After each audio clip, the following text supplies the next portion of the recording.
Hello and welcome to the Problem Gambling podcast. It's been a while, but a long hiatus since we last recorded an episode. And we've come back with a special series looking at women who have been impacted by gambling harms in different ways. The reason we're doing this special series is we're going to be launching Ireland's first women's service for women who've experienced harm through their own gambling. And that's going to be launching in September of 2024. Conscious that people listen to these podcasts at different times. It could be long past that date when you hear this. But if you go to our website, problemgambling.ie, the new women's service, which is called EmpowerHer, will be promoted on that page, and you can get a link to all the details on that. My new co-host, Tony, is off doing his own thing, doing a lot of school talks all around Ireland and helping to prevent gambling-related harms in that way, doing a massive amount of work there.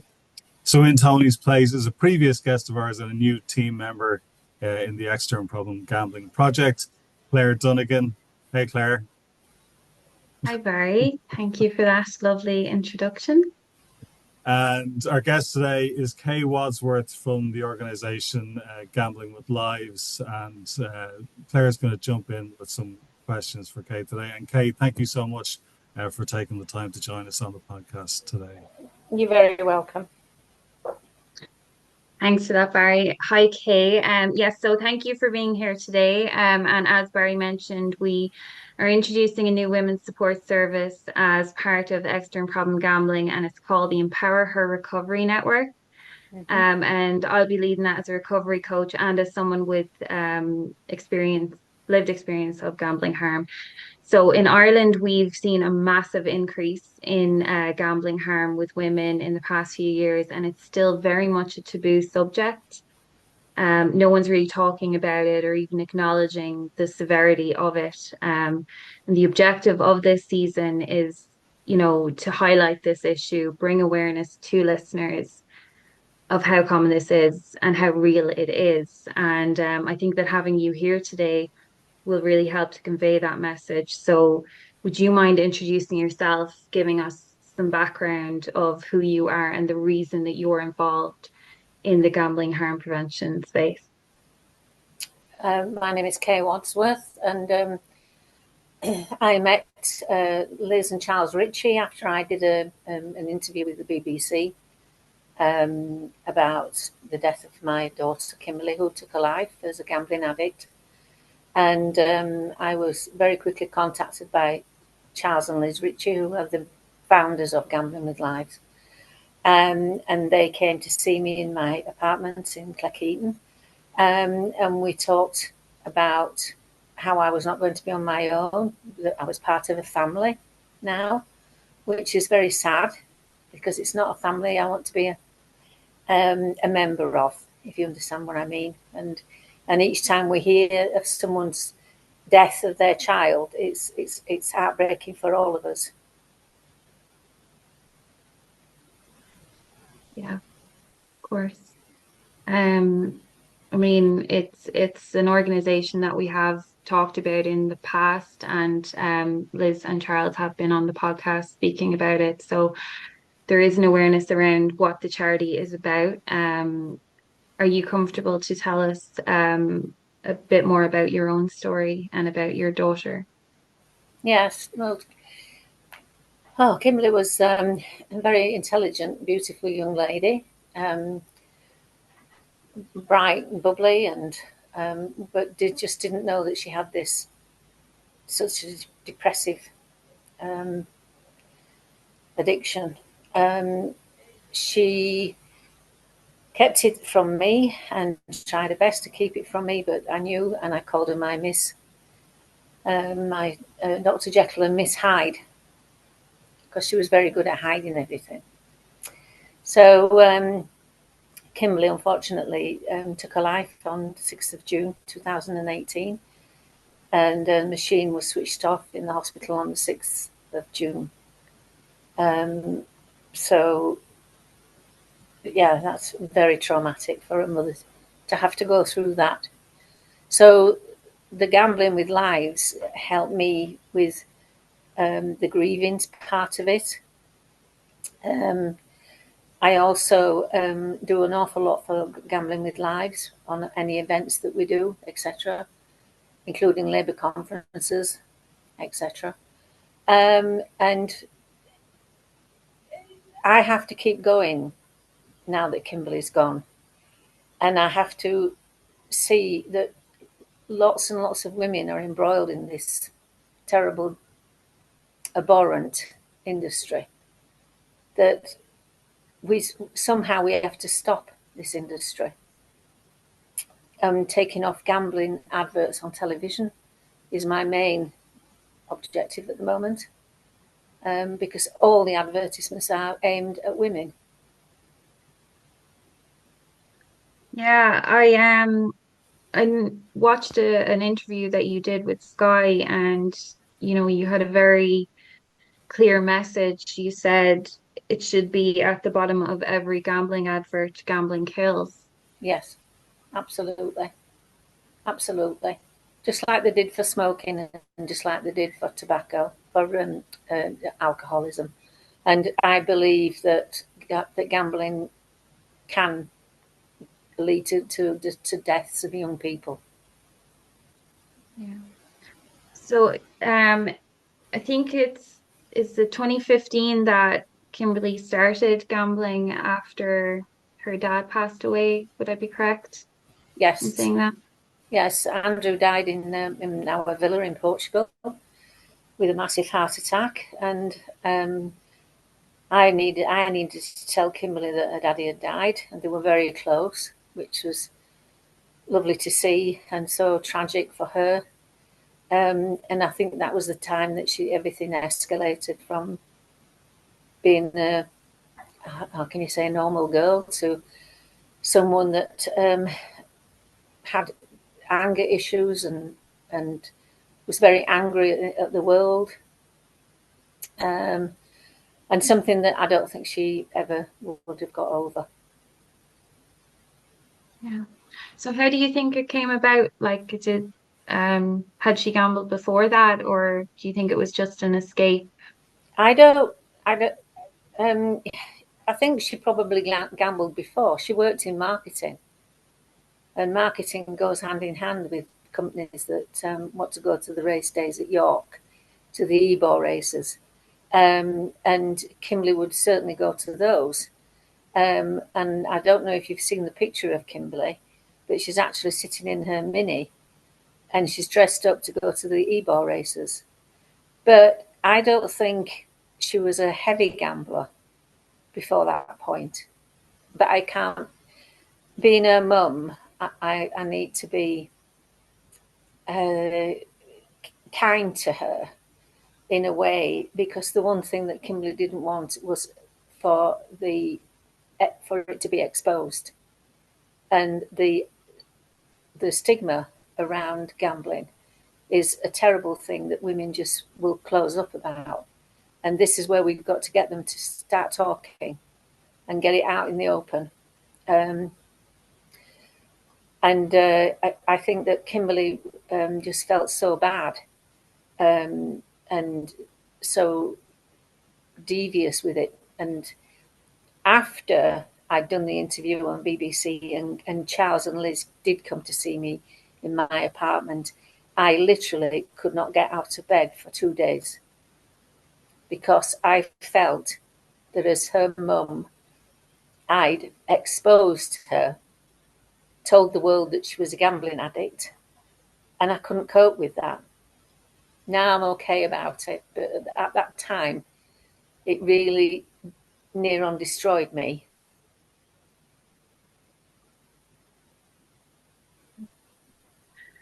Um, you, sorry, you mentioned that, um, you mentioned that it started around that time when her dad passed away, but when did you realize it was an issue, do you think? When did it come to be an issue that was shared with you? I think 2016, she was really struggling, We had many words and bad words, and just she wasn't the same Kimberly anymore. And something had obviously got hold of her. But I did ask about gambling again and again and again, but she would not admit that she was a gambler. Made you ask about gambling though? Like, what was it that had changed in her? What did you notice? She was just so angry about everything, and it wasn't like her to be. She was quite a rational girl, but she just lost all irrationality, and it was very, very sad to see the decline of Kimberly as a mum. You shouldn't have to go through that. Of course. Barry, did you want to ask anything? Yeah, thanks, Kay, for sharing with us today. I'm just wondering, at any point did Kimberly try to get help around the gambling, or just how she was feeling generally? Yes. I said that she needed to go see her doctor, which was her first point of call for the help with the NHS. But this was a time when there weren't the gambling clinics. And she went to see her doctor, and of course the doctor put her immediately on antidepressants.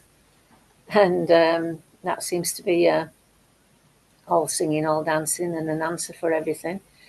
And it got to the point where I actually said to her doctor, I telephoned her and I said that Kimberly is a gambling addict. And she had no idea where to go with this information. Kimberly tried to take an overdose and ended up in Leeds General Infirmary. And again, the first responders, who I've since spoke to at extensive lengths, that they never even thought about asking if you've got financial difficulties. But it's clear something was very wrong. And she wasn't drunk, she wasn't taking drugs, but there's no sign to say that you're a gambler. And this is something that I think we all should be aware of. And when I'm doing the walks with Gambling with Lives, the number of people that stop us because we're all wearing these yellow and black and white T-shirts, what's it all about? And I say it's gambling where people have died. Oh, we didn't know it was that big a problem. And the public are not aware of just how dangerous this industry can be. Yeah, that is one of the big problems. Sorry, Claire, did you want to come in? Yeah. No, that is one of the big problems. And like we would see it with all the people who use our service, whether it's family members or people in addiction trying to get into recovery, that the people in addiction, they're trying to get or help their family members and other concerned persons to understand how this thing can be addictive in the first place. Like everybody understands alcohol is addictive, cigarettes are addictive, drugs are addictive. But with gambling, there's very little understanding among the general public about how dangerous it can be, up to and including the loss of life, the levels of harm that are experienced as a result of gambling. So that is a big issue, trying to overcome that. And yeah, to try and get GPs, whether it's in the UK or in Ireland or elsewhere in the world, to screen for something like gambling. So they might screen for depression, they might screen for alcohol misuse, drug misuse, but 99 times out of 100, it wouldn't cross their mind to ask about gambling at all. No, and I was shocked. I was shocked when I spoke to the Calderdale team of the first responders and paramedics, and they all said, we've never even thought about gambling as being a problem. But if that question had been asked to Kimberly, that she got financial problems, which means, not enough money, then maybe she might have opened up to somebody, but nobody asked the question. And the antidepressants, like I have often said it myself, that was what my GP prescribed to me at the time as well. it's the go-to. And I don't know if it's still the case in Ireland, if that's what they do. Maybe there is a little bit more awareness, but I don't believe there is, Mm. you know. And believe it or not, Kay, as bad as things are in the UK, we are so much further behind here as well. And the awareness is just not there of how Mm. bad this issue is. Mm. I noticed in one of the interviews that you did, there's a quote from Dr. Henrietta Bowden-Jones. I know she's a big part of the gambling clinics over there. Yeah. And she says, I'm surrounded by female gamblers who are suicidal. It's now the norm, not the exception. And then she Mm. goes on to say about that these are women, their mothers, their wives, their Yeah. sisters. Yeah. Um, it really is, it's not it's not judgmental and it's not biased, this addiction. It will hit anyone at any time. Yes. Yes. I believe it is.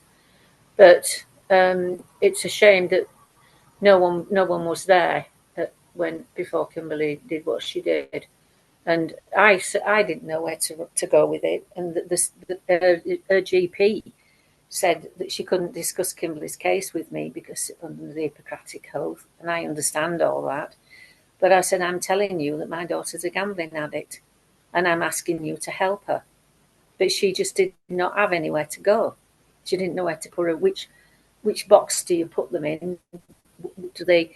Um, how do you get the help? There weren't the gambling clinics, obviously. Then Matt Gaskell says that the women's increase now is nearly 4% of women gambling, and oh, it's just so sad.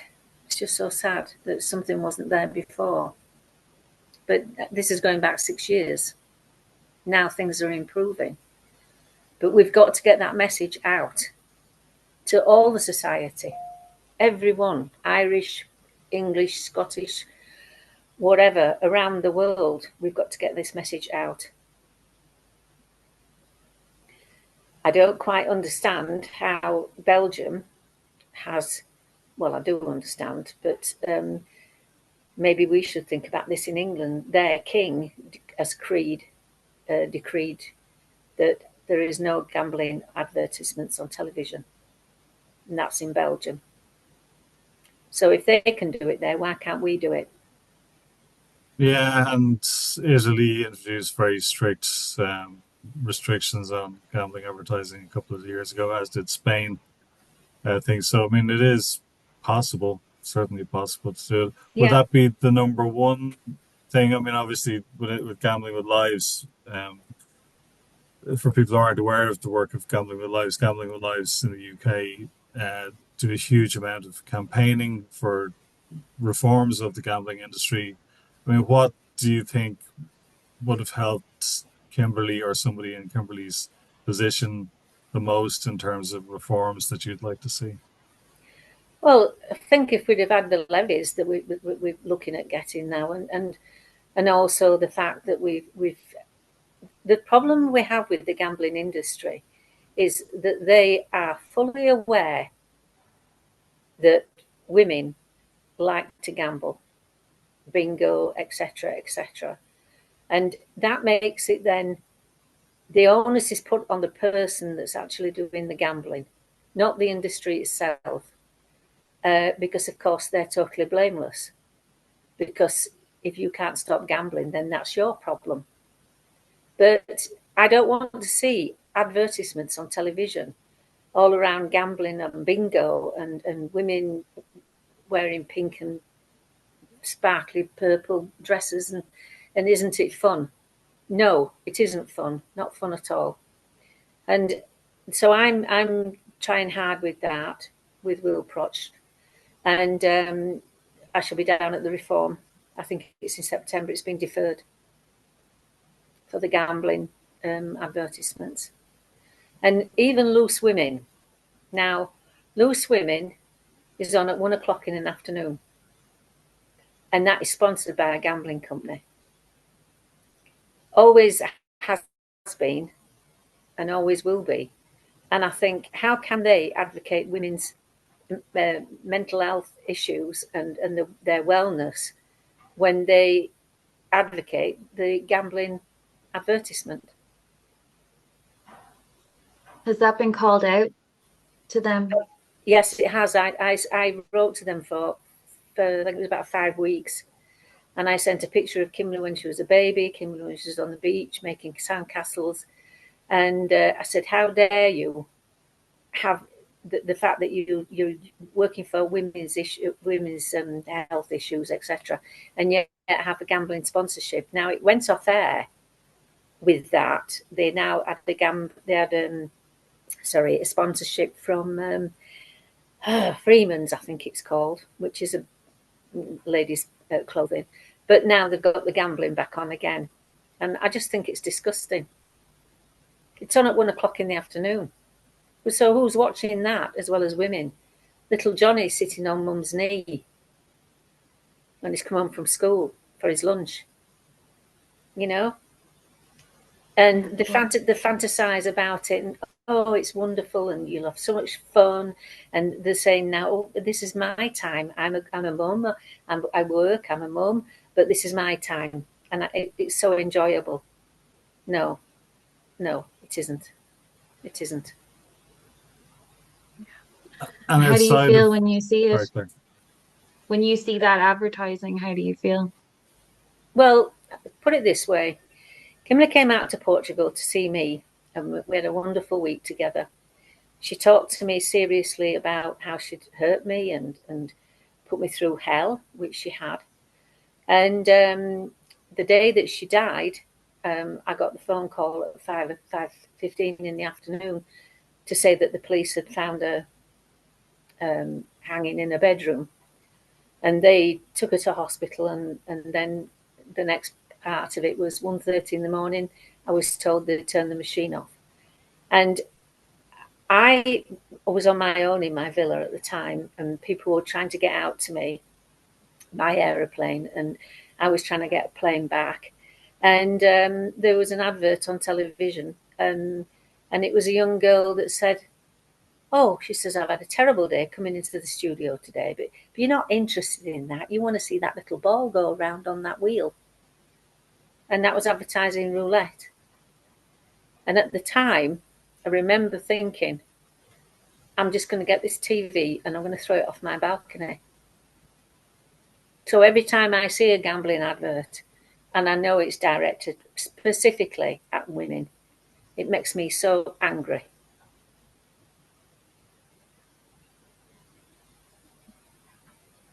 And Kay, obviously advertising is a big part of it. I mean, are there other things that you'd like to see changed in terms of the products themselves, or other restrictions? Yeah. I mean, statistics say that 5% of gambling addicts give the gambling industry 98% of their revenue. Well, that says it all, doesn't it? So, yeah, and there's lots of kind of figures on that, but certainly it's a very small percentage who produce a huge percentage of the income for the gambling industry. And look, the industry's business model is heavily reliant on addiction. I think most people can agree on that. Yeah. So, I mean, would you want to see, say, time restrictions, for example, on some, if I look at it in Ireland, might be the same in the UK, I'm not sure, but our national lottery, their online website or their online app where you can purchase all the lottery products, it shuts down at, I think, 10 o'clock at night and doesn't open up again until 8 in the morning, just as the machines would do in the shop. So that's a precedent that's there to say, well, look, we can shut down online gambling for periods of time, maybe late at night, where where harmful gambling is more likely to happen at 3-4 o'clock in the morning than maybe at 3 or 4 o'clock in the afternoon. There's plenty of harm happening at 3 or 4 in the afternoon as well.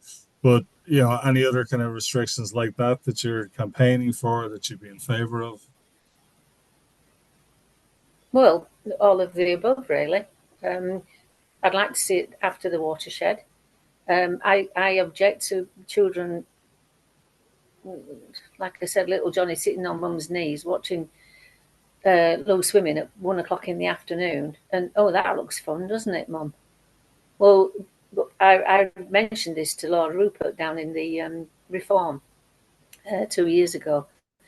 And he said, what makes you so cross about that? And I said, because Johnny's 4 or 3 or 5. He's not 18. And children should not be subjected to gambling adverts on television. End of.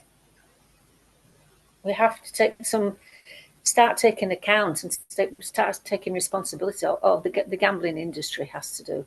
But they rely on such as Kimberly. They don't care that she's not here anymore. They don't care that I'll never be a grandma. But we've got to get this message out that it is not okay for women to be subjected to these advertisements. I know that you're involved, obviously involved with Gambling Lives, but with that comes, the big step. And I know you've been on those walks. I've been on one myself. And what I found about it was it's definitely a place where, there's a lot of stories shared. And I mean, what have you found with regard to other women you've met in this scenario? I know you obviously have a lot of contact with mothers who have gone through similar situations. Do you have any involvement with other women who are in recovery or experiencing gambling harm?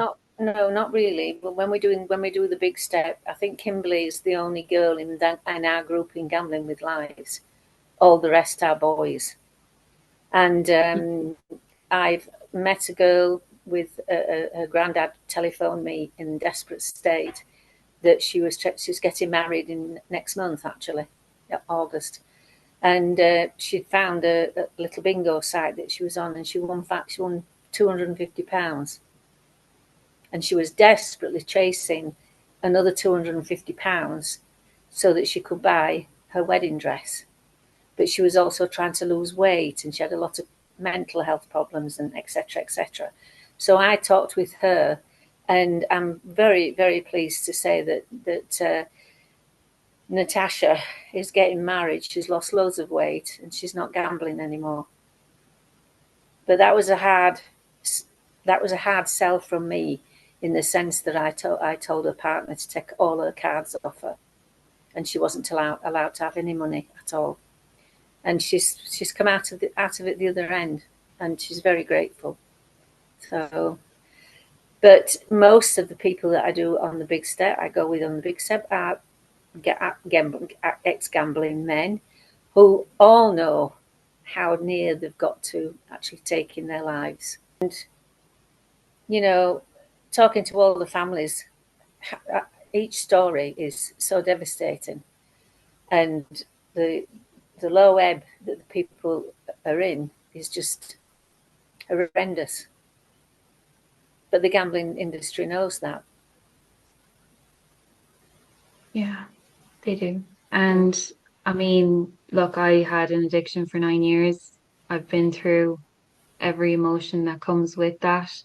And suicidal ideation is not is in there, it gets to a point where I don't think it cannot be in there, because your brain is so tired, and you're exhausted. You're actually exhausted from the constant behavior. And honestly, probably nearly everyone I've spoken to has had that issue themselves. So it is very prominent, but I made a valid point. I think it was about 2 weeks ago, where we were talking about the brain and how it works when it's addicted with such things. But I wondered whether the stigma is greater for a woman than a man. Do you understand what I mean by that? What are your thoughts on that? You're a mum with children, you've obviously got a very busy life. You're juggling and balancing. And I just wondered if perhaps women are more prone to become gambling addicts than men are. Because they're forced to hide it more. Yeah, exactly. That's the point I'm making. Yeah. Whereas a man would, oh, I'm going out in the pub, and I mean, and everybody's got the same idea of gambling, don't they? It's little Andy Cap going down the street with a fag in his mouth, and he says to Flo, "I'm off for a bet," and those days have gone. The days of the bookies, even though there's more and more springing up. There's 2 more in Cleckheaton just opened, but it's the online gambling that does the most harm, I think. And the products that they produce are specifically designed by algorithms and special clever people that know how people get addicted to these sort of things. Well, it's hope, isn't it? It's hope and escape. I mean, when I started, I was I was more one of the lads, and I was more gambling, having a few pints. But in saying that, the way it worked for me was I ended up having my kids, and then I ended up getting into recovery. If I'm honest, I would say I don't know if I ever would have got there if I didn't have the kids to, you know, keep me Yeah, focused. yeah. I'm not I sure understand that I'd that. be here today. Yeah, yeah. Well, you probably wouldn't, Claire, but I'm glad you are. Um, uh, but it's it's just we've got to get this message out. Get this message out that there is help out there. It's slow. It is slow. I know it is, and I believe it's even slower in Ireland. But we can certainly, if you need me to do any talks or anything like that, I'm happy to do that, because I am really, really bullish about women's gambling, and obviously because I lost my daughter through it. It is a Um, big thing, Kay. And, like I have worked with quite a lot of women in Ireland, but I'm probably the only one really talks about it. I'm gonna be honest and say that in talking about it, that's how I've dealt with my shame Mm. associated with this addiction, because I felt like the more I put my head down and say, right, I'm just going to get on with things, the more it's actually going to haunt me. Whereas Yeah. now that I admitted I Yes. work in this space, I'm actually much more able to deal with it Yeah. having Yeah. done that, because I feel like no one can put that shame on me if I own it in this Yes. way. I But know. I I know know. that's not easy. I know it's But not easy, and I know yeah, women but can't do that always. Kimberly would never do. Kimberly never did that. She never owned it. And her coming out to Portugal for that week that we had a lovely, lovely holiday, um, was her way of saying she was sorry. But 2 weeks later, she was dead. Yeah. So And she but didn't. It didn't make her feel any better. Obviously not. yeah, and it's a I think point you you. get to. Sorry. Good. Yeah. Like you touched on the stigma, and you were asking the question, Kay, if there's more stigma for women that kind of prevents them from seeking help. Than men. Now, men are terrible at seeking help across the board, whether it's from the dentist or the Yeah. chiropodist or mental health professional or whatever. Uh, but well, I think when it comes to addiction services across the board, whether it's gambling or any other form of addiction, women are less likely to come forward. There's a variety of different reasons why that might be.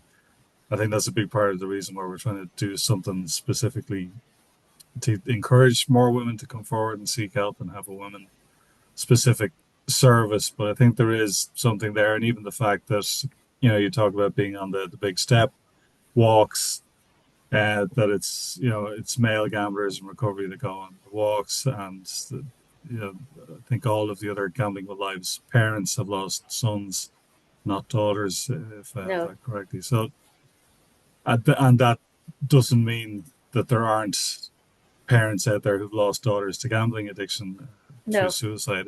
no, we don't know Again, of the numbers. yeah, we don't know. Yeah. We don't know of the numbers. We don't know why people have taken their lives and not opened up and talked about it. I mean, my walk for Kimberley was from Sheffield to Barnsley, Barnsley to Rotherham, Rotherham to Wakefield, and then eventually we were supposed to go to Leeds United. But when we got there, because Kimberley was a Leeds United fan, and did an awful lot in marketing for Leeds United. But when we got there, we weren't allowed in because their biggest sponsor was a gambling company, of course. And that was very heartbreaking for me as Kimberley's mum. But in Barnsley, I did a speech on stigma. And I said that stigma is a very negative word and it's used throughout society with everything that's we look down on and frown upon. And yet stigma can also be used in a positive way because stigma is part of the flower. And in order for that stigma to be reproduced, if you like, or as the bees and the bees come in to take the pollen away, you can open up like a flower. And let's use it in a positive way rather than a negative way. So let all the women open up like flowers and let's get that stigma smashed, because that is what the gambling industry rely on in women. It took me seeking out women in the UK to know that there were women out there who actually spoke about their gambling. There are quite a lot now in the UK that do so. Sadly, there's not in Ireland. My hope for this service is that not publicly, it doesn't have to be publicly, but that it will provide a space for women to actually come together and understand that they're not alone. And that is the biggest part, because even people I work with now, they do feel like they're the only ones. And you always feel like you're the only one. You always feel like no one's as bad as you. Yeah. But I mean, the truth is we're all the same. It might be different numbers, it might be different time spent doing it, but we're definitely not on our own. And bringing that awareness to Ireland is really important to me, because it's very difficult to feel that connection with people. Yeah, because you've been through it, and you know exactly what Kimberley was thinking and what. Yeah, and you've come out the other end, and I think you should be so proud that you've done that. Really, and now you're doing a great service for women across Ireland, and if I can help in any way I can, I will. Your story is powerful, Kay, to be honest, and it's not an easy one to tell. So we're very, appreciative that you are telling it, but I know that it's because you understand this issue as much as the next person, and you want to see these things change. And like I said before, we are so behind. And I think that in hearing what you have gone through and the work that's being done in the UK, with women, it's hopefully going to help this service grow. Yeah, hope so. Hey, I mean, before we finish up for today, and thanks again for giving your time to us today. I mean, would you have any advice to anyone listening who might be in addiction at the moment or in early stages of recovery, or even for family members that might be listening? Any advice or any words of wisdom for them? Mm. Just the ones that I can honestly say that I think that it's the stigma we need to open up like flowers and start chatting and start talking and just accept and say, I have a gambling problem. Then you can start to seek help. There is help out there. And I know the clinics in Leeds are fantastic, and Matt Gaskell's doing a sterling job. But I think you should have the same in Ireland. Yeah. For men and women. Yeah, and the stigma piece is huge. I mean, looking at our own website, like we would get thousands of new people going to the website every month, but less than 2% of those people ever pick up the phone to contact the helpline or even send us an email or a text message. So that's less than 2% out of the thousands who are on a gambling support services website, clearly looking for help in the first place. It's not a website that you'd stumble across by accident. So like that tells me a lot about the stigma that's there and the shame that's there and Yeah. the reluctance to just open up and, like you say, like a flower, just open up and say, look, I have a problem, I need help. Yeah. Yeah, I'm in a bad situation here. Yeah. And and I say this lightheartedly, and I don't really, because I'm still grieving for Kimberly, but it's so easy to hide everything away, but it's so hard for them to accept and admit that they have got a gambling problem, and that's where we need to smash those barriers of stigma. Yeah. Thanks, Kay. Claire, any final thoughts or questions for Kay? Oh, I'm so grateful you came here to tell your story today, and that you were interested in helping us in Ireland and to bring that awareness, Kay. And I'm sorry the circumstances that it's in, but just know how powerful your voice actually is. And we are so grateful to have you tell your story. So thank you Good. so much. And then if you want to use this, I presume you want to use this tape, this recording, to get the message across. Wholeheartedly, I agree. So let's push it forward. Okay. Well, listen, thanks again for giving your time today. Kay Wadsworth from the UK charity Gambling with Lives is doing a huge amount of work to campaign for really, really important changes around kind of the gambling industry and I suppose for services as well on the ground, which is really, really important. We've touched on topics of suicide today, so if you were impacted by that in any way, you can contact the Samaritans in the UK or Ireland on 116 123. I'm afraid we have listeners in all different corners of the world. Please look up the relevant information where you're living. If you're looking for any sort of help, advice, even just a listening ear, you can go to our website, problemgambling.ie. If you're based anywhere on the island of Ireland, we're here to help. So again, thanks a million, Kay, for giving your time today and for all the work that you're doing. And take care. And to you, dear listener, tune in next time. Bye.